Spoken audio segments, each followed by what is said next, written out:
Secretary said the exact same thing will happen with leaving Afghanistan. ISIS-K is going to require U.S. military intervention. We're going to have to go back in to get ISIS. We're probably going to have to go back in when al-Qaeda resurrects itself, as they will with this Taliban. They gave safe haven to al-Qaeda before. They'll probably do it again. So, yeah, you know, I understand that we're trying to get our troops out of there, but the bottom line is we can leave a battlefield, but we can't leave the war on terrorism, which still is a threat to our security. Leah Gabriel ran human intelligence networks in Afghanistan after flying missions as a U.S. Navy F-18 pilot. Most recently, she was the U.S. Special Envoy for Global Engagement. Leah, appreciate you being with us as always. You served in Afghanistan and above it. U.S. military is gone.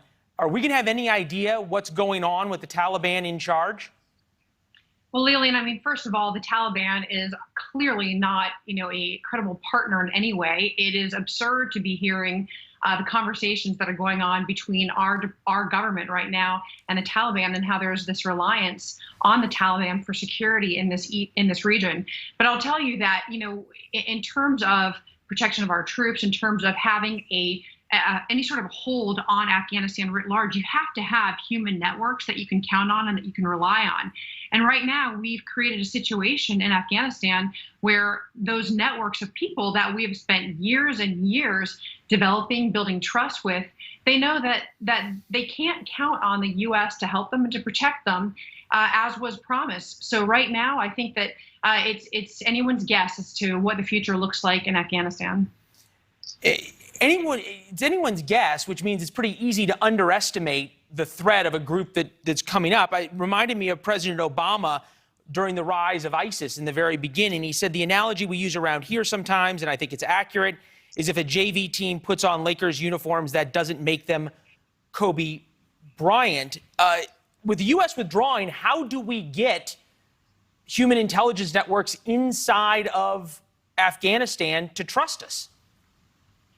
Well, you have to have people on the ground to run human intelligence networks in the first place. And when you look at the threat in a place like Afghanistan, those relationships are critical. It's critical to be able to have conversations face to face with people, for one thing, because to run an effective human network, they have to be able to trust you. They have to be able to meet with you in a way that is secure.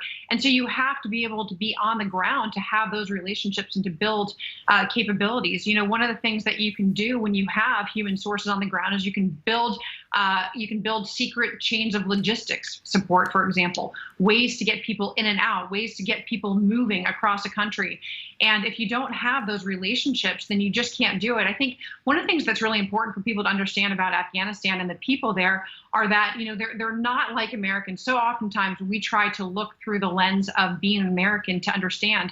But these people, their motivations are going to change day by day. Their motivations are ultimately going to be their basic needs for their lives and their families' lives. How can they protect themselves and how can they protect their future? So if they can't count on having reliable partners and people that will provide some sort of protection, they're not going to put their lives at risk in order to do the bidding of the U.S. government and do the bidding of the U.S. In these positions. So I think that right now the situation, as everyone is seeing, is really a terrible situation. It's just pure damage control. We have some pictures from back when you were in Afghanistan working on the ground that we'll put up right now. But what I'm interested in from this is so often we're hearing about the need to get the American translators out or else they will be killed by the Taliban, the American partners. I'm sure some of the people that you worked with you're hearing from as well. But looking forward, the rest of the world is watching this as well. And I'm wondering how hard it's going to be for our spies in every other country, in Malaysia, in the Philippines, where they're dealing with al-Qaeda, to get people to trust America when they're seeing America abandon the people who helped them. Yeah. I mean, our word is our bond. So you're hitting just exactly the right point. Those relationships are critical. And even when I go back to being a pilot, when I was flying in Afghanistan, we carried what was called a blood chit, so that if we crashed and we went down, and somebody happened to come upon us before the enemy did, we could present that piece of paper that would, if they could read, would explain that if they helped us as an American service member, that they would be rewarded. And we could tear up a little piece of that and give it to them with a code on it, show them the American flag. So even if you ran into somebody on the ground who, was not part of the enemy organization, who was not there to try to kill you and capture you, if you could show them the American flag, they used to understand what that meant. That's something that we do because our word is our bond. And right now, I think that you can't count on anyone trusting that an American flag and a promise from an American means something when it comes to helping an American service member or helping to support the efforts that we have on the ground. So I do think right now American credibility is at stake worldwide. And I think, we as a country have to work hard on trying to rebuild that credibility. And right now, it's just like I said, pure damage control. Wow. Sad but important analysis. Leah, thanks.